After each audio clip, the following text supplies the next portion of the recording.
This is Matthew Cratter from Trade University, and today I want to make the argument that we should not have any bank bailouts in the U.S. We should never have had them, and we should not have them going forward, especially with regard to Silicon Valley Bank, which was taken over by regulators on Friday, and the second biggest bank failure since Washington Mutual went under during the Great Financial Crisis. Now, a bit of background and a little context so you understand where I'm coming from. I should start by saying that I have almost certainly personally lost money due to the failure of Silicon Valley Bank. I'm an investor in a VC fund whose portfolio companies have exposure to Silicon Valley Bank. That's fine. That's capitalism. Capitalism is a rough sport. But of course, I'm happy to accept a bailout if I get one. But I think it's immoral. I think it's unethical. And I think it is a subversion of how capitalism is supposed to work. Some people may have the question, why is this money invested in a VC fund instead of being invested in Bitcoin? It's because I invested the money in 2012. I probably should have been buying Bitcoin then because I knew about it. And this money is still locked up in public and non-publicly traded companies that I cannot sell for now. But whenever I get some liquidity, I dump it and move the cash into Bitcoin. Here's the other thing. I lost money when a bank went under in 2007. This was called NetBank, and I had more than $250,000 in there. So I was able to get the FDIC insurance coverage for up to $250,000. And then they mailed me a few checks over the following years, but I never did get all of the money back that I had in there. And this was a very important lesson that I learned, and I think most of us have to learn things the hard way. If you have the luxury of having that kind of money, don't have more than $250K in one of these accounts. So that's the background. I've lost money with Silicon Valley Bank, almost certainly. I don't know how much yet because everyone's still trying to figure these things out. And I definitely lost money with NetBank. But here's still my message, because I'm a strong believer in capitalism without interference. No bank bailouts ever, unless you're willing to bail out, unless you want to just bail out everyone. So feel free to bail out the bankers and the VCs who had accounts at Silicon Valley Bank if you first bail out everyone whose jobs were outsourced over the last 20, 25, 30 years to China by the establishment. All these people who are referred to as flyover country, hicks and hillbillies, this sort of stuff that we get in the mainstream media. These are the areas that were affected, or some of the areas that were affected in the Rust Belt in the United States, and it helped to enrich the Chinese Communist Party. That was really stupid planning. It was very good, though, for CEOs and U.S. shareholders. And I personally benefited from this because I owned companies that were outsourcing stuff to China. If you're enjoying this video so far, I just ask you to hit the like and subscribe buttons. Leave a comment as well and tell me what you think of this video. The other thing, if you're going to have bailouts for the bankers and the VCs in Silicon Valley, you really should have a bailout for all the opioid addicts, all the dead ones, all the families, all the children who have been affected, and going after the Sacklers who had to pay $6 billion. This was nothing. This was peanuts, and I doubt that any of this money really made it to the families who were affected. If you don't know the story, this was a huge failure of the FDA, which was basically subverted and used by the Sacklers. So if we're going to bail out victims, why don't we do some real victims? Why don't we bail out working class and middle class people, not just the elites? So on Twitter, you're seeing all these hedge fund guys, all these VC guys, hedge fund guys like Bill Ackman saying that we need a bailout for Silicon Valley Bank. Presumably he has money there. This is the same guy who went short the market in 2020 and then went on CNBC and panicked everyone and then ended up covering his short immediately after that. He's not the most ethical fellow, in my opinion. We have Nick Carter calling for bailouts as well.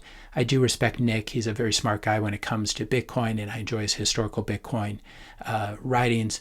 But this seems a little bit self-interested because it turns out that his VC fund, Castle Island Ventures, had money at Silicon Valley Bank. And I'm not sure he's really disclosed this when he's talking about this on Twitter. I think that's a big oversight. We have David Sacks siding with Bill Ackman. David Sacks was a co-founder at PayPal and a very successful Bay Area investor. He's siding with Bill Ackman, basically arguing that we're going to have a startup extinction event. We're going to have a regional banking crisis if we don't get a government bailout for Silicon Valley Bank. This is the same guy in my video who, along with Chamath, was laughing about how they're going to dump Solana tokens on retail investors. And I'll link to this in the description notes below so you can read about it. Basically, these people, David Sacks, Bill Ackman, if they're truly worried about these companies being able to make payroll etc., they should feel free to donate some of their 2% management fees, some of their 20% of profits, some of their carry to help these people, because both of them are billionaires. And if they're truly concerned about this, rather than stealing from the taxpayer, they should feel free to donate some of their own wealth to help these companies. Taxpayer money should not be used to bail out wealthy Bay Area people, though I do love them dearly. I was one of them when I lived there, but I don't think this is a good or fair use of taxpayer money. And I think these people on Twitter arguing for it are highly, highly conflicted. And here's the important thing. People with less than $250,000 at Silicon Valley Bank will receive 100% of it back from FDIC insurance. There's zero doubt about this. Taxpayer money should not be used.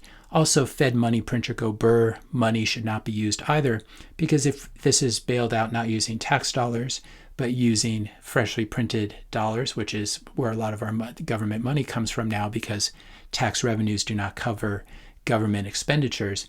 If we just print money to bail out these banks, it causes more inflation. It makes the price of groceries and gas and everything go up for everyday working people. So that's also not a solution. I don't think it's fair. There's actually a long tradition of this, of fiat billionaires asking for government bailouts, including the bailout king himself, who has a very good reputation in spite of the fact that he's always been incredibly self-interested when he goes on TV. And he was one of the biggest beneficiaries of the bank bailouts. He was a shareholder of Goldman Sachs and all these financial services companies and banks that needed to be bailed out and would have been completely bankrupt if there was not a bank bailout in 2008 and 2009. And it was the objection to this that really motivated Satoshi to launch Bitcoin at the time that he did. As I mentioned in yesterday's video, this is what bankers and VCs and hedge fund people love: privatize the profits, socialize the losses. A lot of you congratulated me on that phrase. I don't know who invented it. This was something that was floating in the air a lot in 2009 and 2010. So I didn't invent it, but I would like to popularize it because it explains very well how this works. When the times are good, David Sachs, Chamath, Bill Ackman, they're not giving you a cut of their profits. But when times are bad, they want your tax dollars to go to help bail out their portfolio companies. And in the same way Warren Buffett does.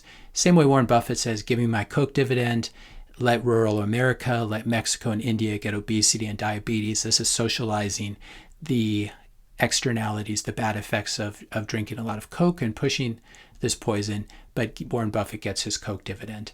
And this is how these people operate. If you feel bad for the families affected by the collapse of Silicon Valley Bank, and I do feel bad for them, do you think that someone should do something, quote unquote, do something? If you think this, then that someone is you. If you leave a note in the comment section below that you're willing to donate money to victims, if you're on the other side, if you need a personal bailout because you've lost a significant amount of money and your kids aren't going to be able to eat or something like this, leave a note in the comment section below to connect. And then after you connect, please leave the comment section, take the discussion elsewhere for the sake of your privacy. But I think that if more people did stuff to help individuals that they know, not donating to large causes where they're usually people at the top skimming off lots of money, but donating to actual people that you know that are in need. I think that's the best way to handle this. Not funneling taxpayer dollars so most of it can be siphoned off by people who are already very wealthy, and not printing up money and devaluing the US dollar just to pay off these same so-called elites. If you found this video helpful, be sure to hit that subscribe and like button. Hit the notification bell if you want to be notified when I publish my next video. And let me know your questions and comments in the comment section below. Thanks a lot for watching, and I'll see you in the next video.